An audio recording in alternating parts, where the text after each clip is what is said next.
Hello বন্ধুরা, কেমন আছো তোমরা সকলে? আশা রাখছি তোমরা সকলেই ভালো আছো। আর আমার চ্যানেলে তোমরা যারা নতুন আছো তারা প্লিজ চ্যানেলটিকে সাবস্ক্রাইব করে দিও। না না না প্লিজ বলবো না, তোমাদের যদি মনে হয় আমার ভিডিও দেখে তোমাদের যদি একটুও ভালো লেগে থাকে তবে আমার পরিবারের একজন সদস্য হয়ে তোমরা থাকতে পারো। আর আজ দেখো আমি কি বানাবো। আজকে বানাবো আমি গাজরের ঝাল ঝাল হালুয়া, আর তার সঙ্গে আছে সুজির হালুয়া বলাও চলে, ঝাল সুজির হালুয়া। তো তার সঙ্গে আমি অনেক রকম জিনিস দিয়েছি। আর আলুর খোসাটা না আমি ছাড়াইনি, কারণ আলুর খোসাতে না দেখতে একটা অন্য রকম লাগবে। কুচি কুচি করে কেটেছি তো আলুগুলো, সেই জন্য দেখতে অন্য রকম লাগবে। আর কেটে নিয়েছি ছোটো ছোটো করে গাজর, আর কেটেছি তোমার পেঁয়াজ কুচি, লঙ্কা কুচি, বিনস, আর তোমার ক্যাপসিকাম, যেগুলো ঘরে আমার ছিল। আর ছিল সুজি।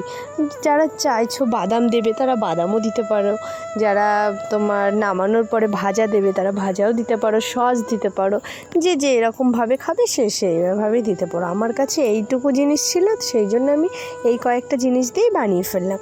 আমি না খুব ভালো একটা রাঁধুনি না, কিন্তু আমার রান্না করতে খুবই ভালো লাগে। আমি রান্না করতে খুব পছন্দ করি, কিন্তু রান্নার অতটা হয়তো টেস্ট হয় না, সবার মুখে তো সমান লাগে না। আমার তো আজকের রান্নাটা খুবই ভালো লেগেছে, আর যারা যারা খেয়েছে তারাও বলেছে খুব ভালো হয়েছে। প্রথমে তারা তো খেতেই চাইছিল না, বলছিল এখন কেন খাবো, আর এইসব আমার ভালো লাগে না। বেশি করে আমার হাজব্যান্ডই বলছিল, কিন্তু তারা দেখো চেটে মুছে খেয়ে নিয়েছে। বলছে আরেকটু হবে, আমি বললাম না আরেকটু হবে না, কারণ এইগুলো বেবিদের জন্য, এগুলো বড়রাও খেতে পারবে। কাঁচা লঙ্কা দিয়ে করা যেহেতু, আর তেলটাও দেখেছো তো কম দিয়ে দিয়েছি।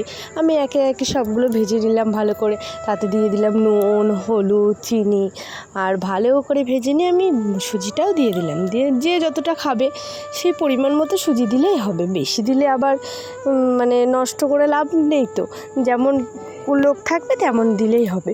তো আমাদেরটা একটু কম হয়ে গেছিলো, আমি না বুঝতে পারিনি। তো যাই হোক, আমি সুজিটাকে ভালো করে ভেজে নিলাম লাল লাল করে। তারপর আমি তাকে অল্প অল্প করে জল দিয়ে দিলাম, জল দিয়ে ওটাকে ভালো করে নাড়াচাড়া করে নিলাম। নাড়তে নাড়তে ওইটা যখন হয়ে যাবে, আলু দেওয়া আছে না, আলুর জন্য সুজিটা না ঝুড়ো ঝুড়ো হবে না। এটাতে যদি আলু দেওয়া না থাকতো তাহলে না সুজিটা ঝুড়ো ঝুড়ো হতো। তো তোমরা কিছু মনে করবে না, সুজিটা একটু কাদা কাদা টাইপের হবে। তো সেটা নামিয়ে নেবে ভালো করে একটু ভেজে, নামিয়ে নেওয়ার পরে খেয়ে দেখবে কেমন হয়েছে খেতে। আর যদি ভালো লাগে আমাকে কমেন্ট অবশ্যই জানাবে যে কেমন হয়েছে খেতে। আর আমার কথা বিশ্বাস না হলে রান্নাই করে দেখো। রান্না করে নিয়ে চলে এসেছি, আর এই যে সোনাইকে খাওয়াচ্ছি, আর সোনাই দিদিও খাচ্ছে। না সোনাই, তুমি বলে যাও কেমন হচ্ছে। Heavy heavy heavy. কেমন হচ্ছে খেতে, কেমন হচ্ছে বলো, ভালো করে বলো, ভালো করে বলো। হ্যাঁ, আমি নিজে বানিয়েছি বলে বলছি না, কিন্তু সত্যি খেতে খুব টেস্ট হয়েছে।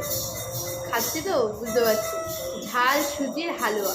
তোমরা বাড়িতে বানিয়ে দেখো কেমন লাগে খেতে, আর যদি ভালো লাগে আমাকে কমেন্ট করে জানিও। না না না না।